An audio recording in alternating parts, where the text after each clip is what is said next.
Hay momentos en los que el silencio ya no es una opción. Cuando el odio se disfraza de causa política, cuando la muerte se justifica con consignas y cuando el mundo comienza a olvidar lo que está en juego, alguien tiene que hablar. Esta noche, el primer ministro de Israel, Benjamín Netanyahu, no solo habló, lanzó un grito de alerta, un llamado al mundo entero para que vea, escuche y comprenda.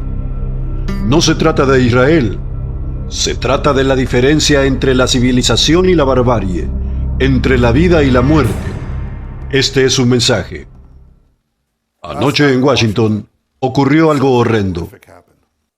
Un brutal terrorista asesinó a sangre fría a una joven y hermosa pareja, Yaron Linshinsky y Sarah Milgram. Yaron acababa de comprar un anillo de compromiso para Sarah. Planeaba dárselo en Jerusalén la próxima semana. Ellos estaban planeando comenzar una nueva y feliz vida juntos. Pero, trágicamente, eso no ocurrió. ¿Fueron víctimas de un crimen al azar? No. Los terroristas los acribillaron cruelmente. Y lo hicieron por una sola razón, y solo una. Querían matar judíos. Y mientras se lo llevaban detenido, gritaba, «Liberen Palestina». Ese es exactamente el mismo grito que escuchamos el 7 de octubre. Ese día, miles de terroristas invadieron nuestras comunidades, violaron mujeres, quemaron bebés vivos, masacraron a 1.200 personas inocentes y tomaron a 251 personas inocentes como rehenes. Los llevaron a las mazmorras de Gaza. Poco tiempo después, el canciller de Alemania visitó Israel y tras ver los horrores me dijo, estos terroristas de Hamás son exactamente como los nazis. Y tenía razón. Si pudieran salirse con las suyas, estos monstruos exterminarían hasta el último judío en la tierra. Cuando gritan, liberen Palestina, no están hablando de un Estado palestino. Están hablando de destruir el Estado judío, de aniquilar el pueblo judío que ha estado en la tierra de Israel por 3.500 años.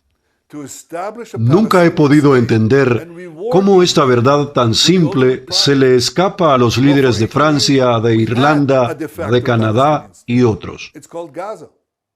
Ahora están proponiendo establecer un Estado palestino y recompensar a estos asesinos con el premio máximo. Bueno, durante 18 años tuvimos un Estado palestino de facto. Se llama Gaza. ¿Y qué obtuvimos? ¿Paz? No. Obtuvimos la masacre más salvaje de judíos desde el Holocausto. No se sorprendan al saber que Hamás y el primer ministro de Palestina celebraron de inmediato. Y además emitieron una demanda cargada de amenazas de sanciones. ¿Contra quién? Contra Israel, no contra Hamás. Estos tres líderes, en efecto, dijeron que quieren que Hamás permanezca en el poder. Quieren que Israel se detenga, que acepte que el ejército de asesinos de Hamás sobrevivirá, se reconstruirá y repetirá la masacre del 7 de octubre una y otra vez. Por eso les dije al presidente Macron, al primer ministro Varadkar y al primer ministro Trudeau, cuando los asesinos en masa, violadores, asesinos de bebés y secuestradores les agradecen, es que están del lado equivocado de la justicia. Están del lado equivocado de la humanidad y están del lado equivocado de la historia. Ahora bien, estos líderes tal vez piensen que están ayudando a prolongar la lucha de Hamás, dándoles esperanza para establecer un segundo Estado palestino, desde el cual Hamás buscará nuevamente destruir el Estado judío. Y cuidado, no basta con decir será un Estado libre de Hamás. Hemos visto cómo los radicales se apoderan. Sucedió en Irán, pero la demagogia no termina ahí. Estos y otros líderes han comprado la propaganda de Hamás que dice que Israel está matando de hambre a los niños palestinos. Y no solo Hamás está difundiendo esta mentira. Hace unos días, un alto funcionario de la ONU dijo que 14.000 bebés palestinos morirían en 48 horas.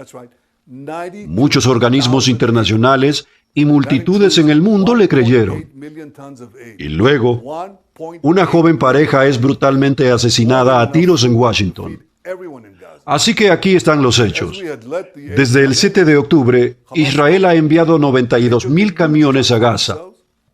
Sí, 92.000 camiones que han llevado 1.800.000 toneladas de ayuda.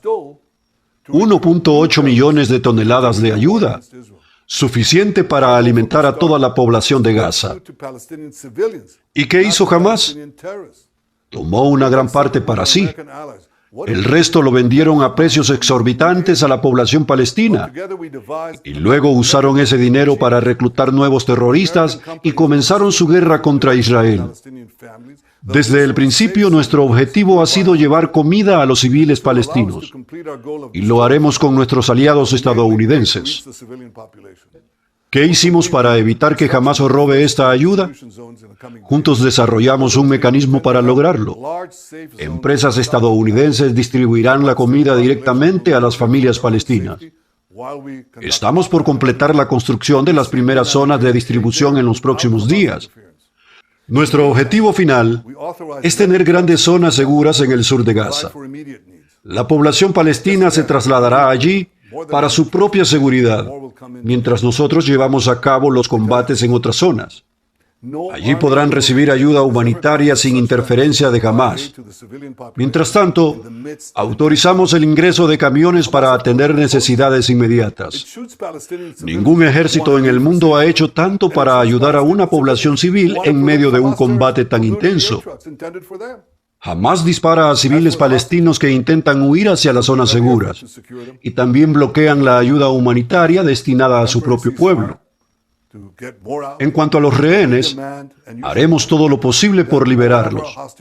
Estoy listo para hacer más, pero exigimos, y ustedes también deberían exigir, que todos nuestros rehenes sean liberados y liberados inmediatamente. También hemos sido atacados por Irán y sus proxies. Hace poco, ocurrió un incidente con un diplomático extranjero en Irán. Afortunadamente, nadie resultó herido. Nuestro ejército expresó su pesar por el incidente porque nosotros no atacamos civiles ni diplomáticos. Nosotros atacamos terroristas. Exactamente lo opuesto a Hamás. Ellos se esconden entre civiles, los usan como escudos humanos. A esos países que critican a Israel les digo, no estamos solos. La verdad está con nosotros. Y también millones de personas alrededor del mundo que pueden distinguir entre el bien y el mal, entre lo correcto y lo inmoral. Quiero agradecerles a todos ellos, y en especial quiero agradecer al presidente Trump y al pueblo estadounidense por su firme apoyo a Israel y al pueblo judío. Civilización contra la barbarie. El mundo arde y muchos prefieren mirar hacia otro lado. El odio ha dejado de esconderse. Se grita en las calles, se justifica en universidades, se promueve en redes. Mientras tanto, los mismos que alguna vez dijeron «nunca más», hoy callan. Y ese silencio es cómplice. Pero lo más doloroso es el silencio de quienes deberían ser luz. Pastores, líderes, iglesias enteras que predican sobre Israel, que cantan sobre Jerusalén, que oran mirando al cielo, pero bajan la voz cuando el pueblo judío es atacado, masacrado o demonizado. No basta con mencionar a Israel en los sermones si no somos capaces de levantar la voz cuando Israel sangra. No basta con citar promesas bíblicas si ignoramos al pueblo que las recibió. Este no es solo un conflicto político, es espiritual, es moral, es humano. Es tiempo de definirse. Las Escrituras no nos dejan lugar para la neutralidad.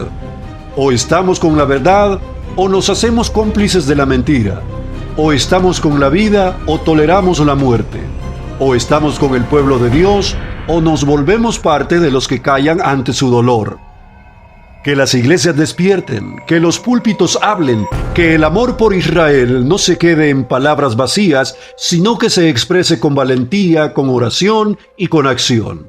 Porque cuando el mundo odia, el silencio de los justos duele más que los gritos de los injustos.